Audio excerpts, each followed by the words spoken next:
ఇవాళ కేసీఆర్ గారు కాళేశ్వరం కట్టి 4 సంవత్సరాలుగా ప్రతి సంవత్సరం 20 లక్షల ఎకరాలకు నీళ్ళు ఇస్తుంటే మీరు చూసి ఓర్వలేక ఇవాళ కేసీఆర్ గారికి నోటీస్ ఇచ్చిరా? 1 కోటి ఎకరాల మాగాణం తెలంగాణ చేసినందుకు కేసీఆర్ గారికి ఇలా మీరు నోటీసులు ఇచ్చిండ్రా?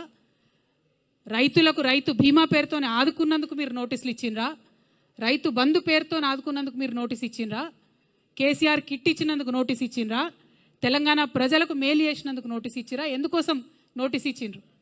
అది అసలు కాళేశ్వరం కమిషనా, కాంగ్రెస్ కమిషనా అని ముఖ్యమంత్రి గారు నేను ప్రశ్నిస్తూ ఉన్నాను. ప్రతి తెలంగాణ బిడ్డ కూడా బాధపడతా ఉన్నారు. తెలంగాణ జాతిపిత అయినటువంటి కేసీఆర్ గారి మీద మీరు ఇవాళ నోటీసులు ఇవ్వడం అంటే యావత్తు తెలంగాణకు నోటీసులు ఇచ్చినట్టే అని నేను భావిస్తూ ఉన్నాను. ఎందుకోసం ఈ మాట చెప్తా ఉన్నామంటే ఆ బక్కపల్సటి మనిషి ఒకసారి పిడికిలెత్తి బయలుదేరితేనే ఇవాళ తెలంగాణ రాష్ట్రం వచ్చింది. తెలంగాణ రాష్ట్రం వచ్చింది కాబట్టే మీరు ఇవాళ తెలంగాణ రాష్ట్రానికి ముఖ్యమంత్రిగా ఉన్నారు. అది